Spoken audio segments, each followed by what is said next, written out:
So hi everyone, my name is Amanda Florez and with my friend Fabio we are going to explain you about the European Union and I hope you enjoy this presentation and learn a lot.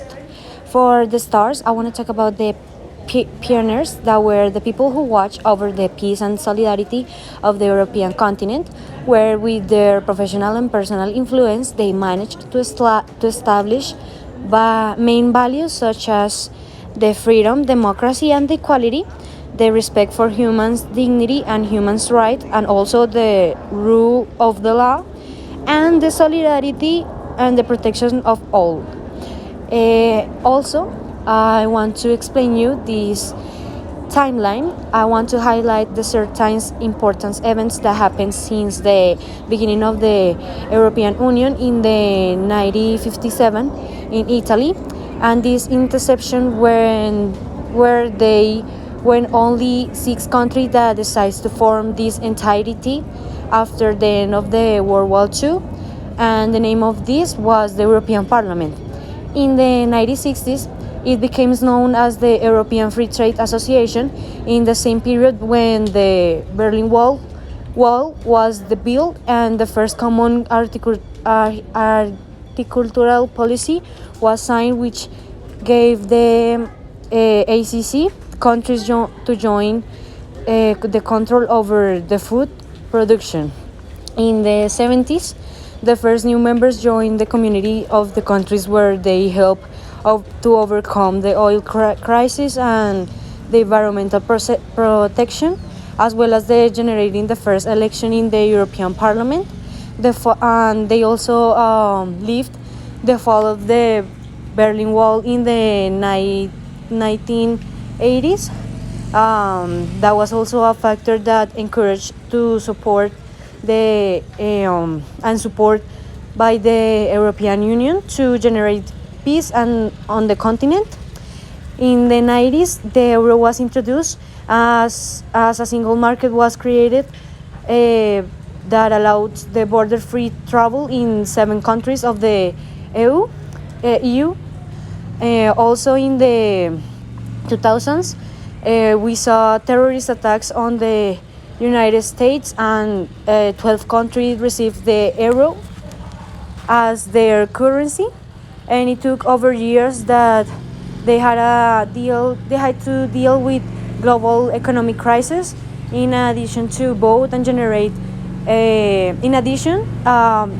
vote the UK had, that was because of the decision to leave the European Union.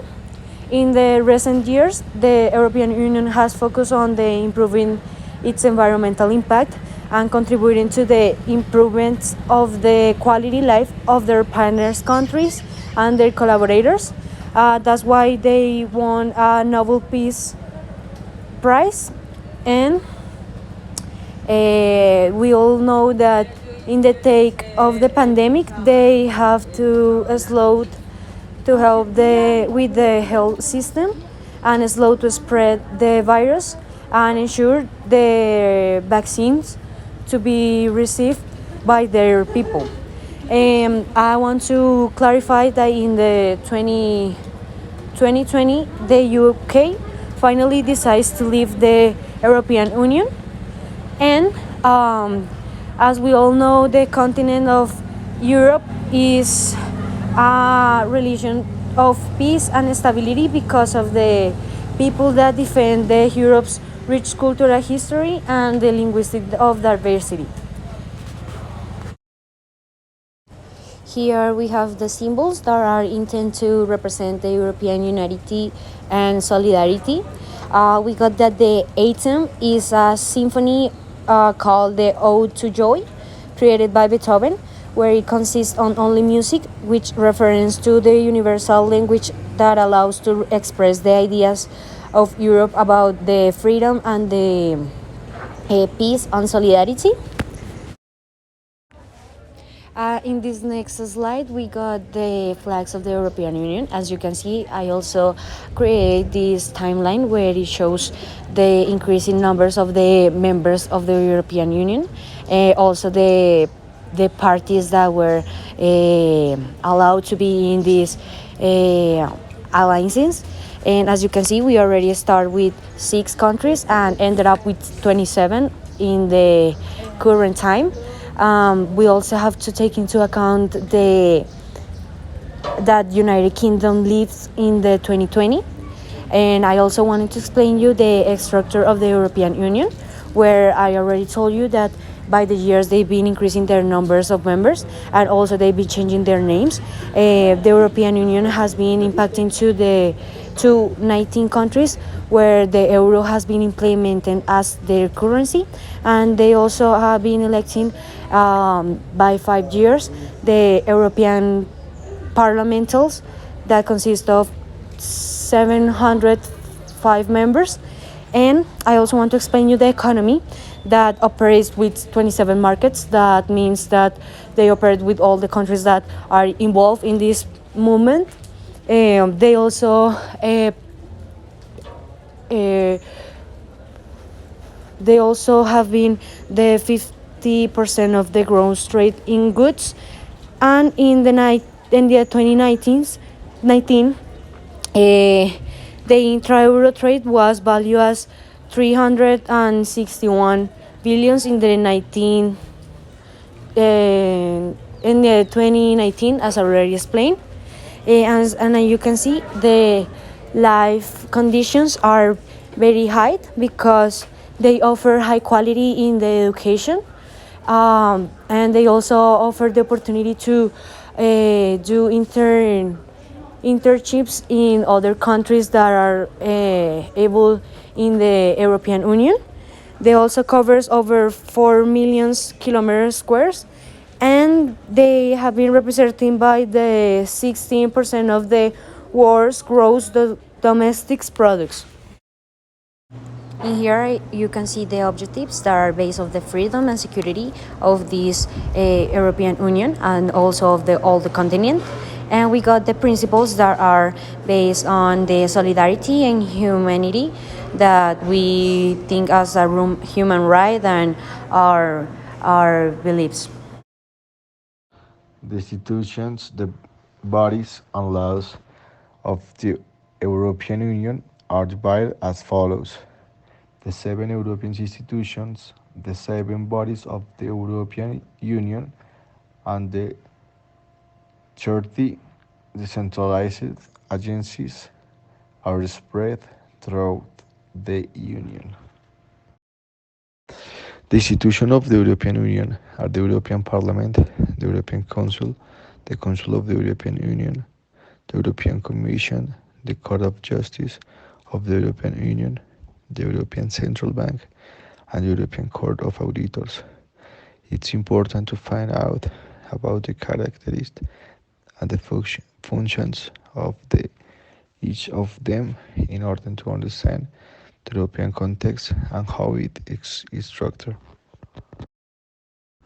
The Council of the European Union negotiates and adopts the legislation of the European Union with the European Parliament based on the proposals made by the European Commission, where the policies of the member states are coordinated. For in and security policies is also developed, following the directives of the European Council. He statistics that World Trade Organization produced in 2020 were able to demonstrate the strength that the European Union has in terms of consumption. Science is the second largest behind China. This leads us to understand the European continent not only as one of the most organized and structured conglomerates in the world, but also the way in which the alliance of these countries generates stability for their economies and their inhabitants. The relationships of European Union with Colombia, if in different areas.